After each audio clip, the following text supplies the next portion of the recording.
दोस्तों, मैं पहुंचा हूँ हर्रावाला के एक कार्यक्रम में और यहाँ की गतिविधि के बारे में मैं आपको दिखाना चाहूँगा। और आप बने रहिए हमारे साथ और देखते रहिए हमारा YouTube चैनल दास्तानी ज़िंदगी।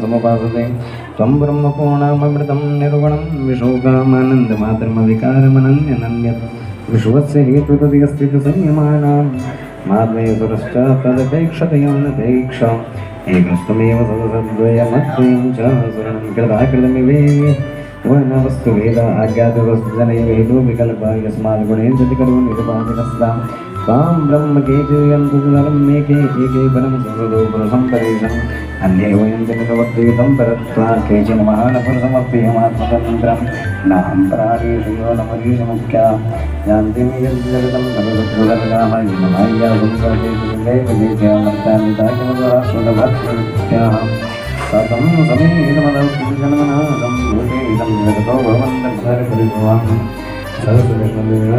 भावनं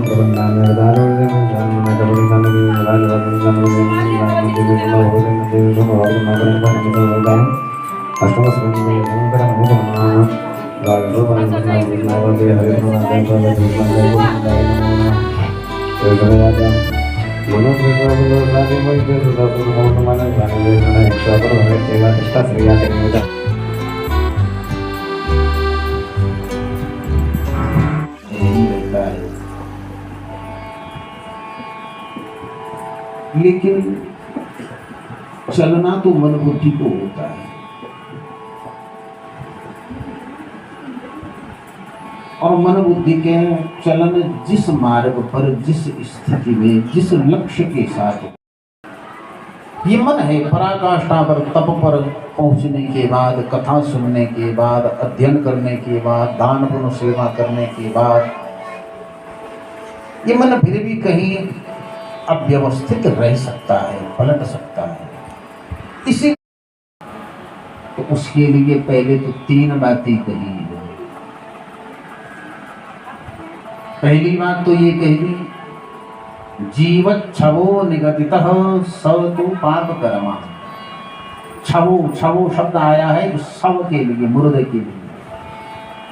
जीते जी मुर्दा है। मुर्दा भी जब कोई जानवर या पशु आदमी मर जाता है, कुछ भी, तो मरने पर भी उसके भीतर भी तो हवा रहती है, फूल जाता है।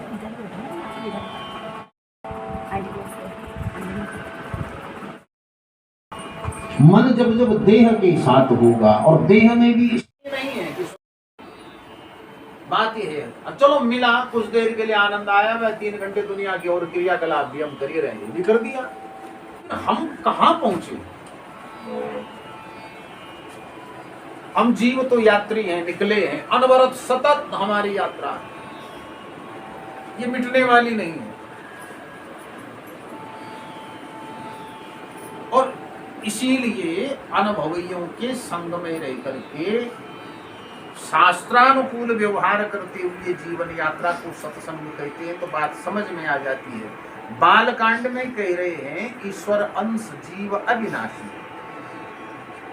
ये अविनाशी है, साक्षात ईश्वर अंश है, यानी ईश्वर ही है। लेकिन जब उत्तरकांड में गए रामचरितमानस में, तो वहां एक शब्द कह दिया, जीव होई के ईश समाना। जीव क्या ईश्वर के समान हो सकता है? ईश्वर ईश्वर है, जीव जीव है। सतत अनवरत जो परब्रह्म परमात्मा सदा सनातन शाश्वत ईश्वरत्व में है, उसकी अभिव्यक्ति ही नित्य सनातन अभिव्यक्ति, शाश्वत अभिव्यक्ति ही जीव है। मृत्यु शाश्वत है, जन्म शाश्वत है, क्रिया प्रक्रिया शाश्वत है, उत्पन्न शाश्वत है, लय शाश्वत है, पालन शाश्वत है। यहां मिथ्या कुछ भी नहीं है। एक तरफ कह रहे हैं ब्रह्म सत्य है, सर्वम खलविदम ब्रह्म, तो सब कुछ ब्रह्म है, लेकिन दूसरी तरफ ये भी तो कह रहे हैं ब्रह्म सत्यम जगन मिथ्या।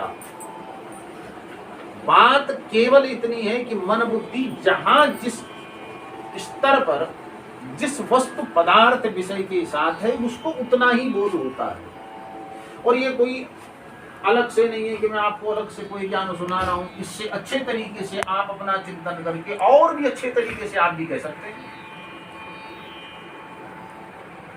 आपकी अपनी देह की अपनी यात्रा है, ये मेरी देह की मेरी यात्रा है। मेरा प्रवचन आपके कोई काम नहीं आएगा। ये तो संसार का क्षण है। यथा काष्ठांच काष्ठांच, शिव महापुराण में संकेत किया। गांव के पनघट पर सभी लोग आते हैं। कोई पानी भर रहा है, कोई कपड़े धो रहा है, कोई भगवान ठाकुर जी के बर्तन धो रहा है, कोई पानी भर के घर ले जा रहा है, कोई गांव में मेहमान आया हुआ है वो भी वही नहाने पहुंचा हुआ है। लेकिन कितनी देर के लिए? फिर सब अपने अपने काम करके फिर चलते बने। अकल मेरी व्यक्तिगत, अकल मेरी व्यक्तिगत, यात्रा मेरी व्यक्तिगत, मृत्यु का स्थान क्षण सब सुनिश्चित मेरा व्यक्तिगत। ये तो सब कुछ मेरा है। तो इससे अच्छा आप भी सोच सकते हैं, इससे अच्छी स्थिति पर आप पहुंच सकते हैं, इससे अच्छी अनुभूति आप ले सकते हैं, और इससे अच्छा आप भी बांट सकते हैं, इससे अच्छी अभिव्यक्ति दे सकते हैं, और कृपा हो जाए। तो सत्संग ने काटी है न सत्य न न्यास यानी तप, वो भीतर दया तक नहीं पहुंचेगा। और ये तीनों के संयोग को फिर जो उपलब्धि है दया की बात, वही धर्म है। इसलिए दया धर्म का मूल है। भागवत में भी दया सर्वभूतेषु। तो जो सत्य में नहीं है, जो नियुक्ति में नहीं है, तप को नहीं समझ पाया, तो सर्वभूतेषु का अर्थ पांच महाभूत नीरस है। मैं मन हूं, रस मेरा विषय है, मेरा गुण।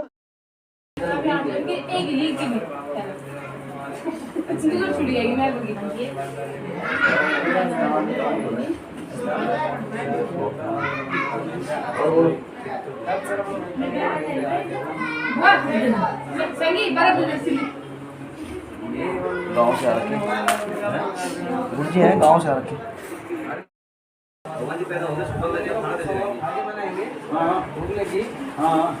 और आगे मेरे भगवान जी आ गए हैं, पहले आ गए।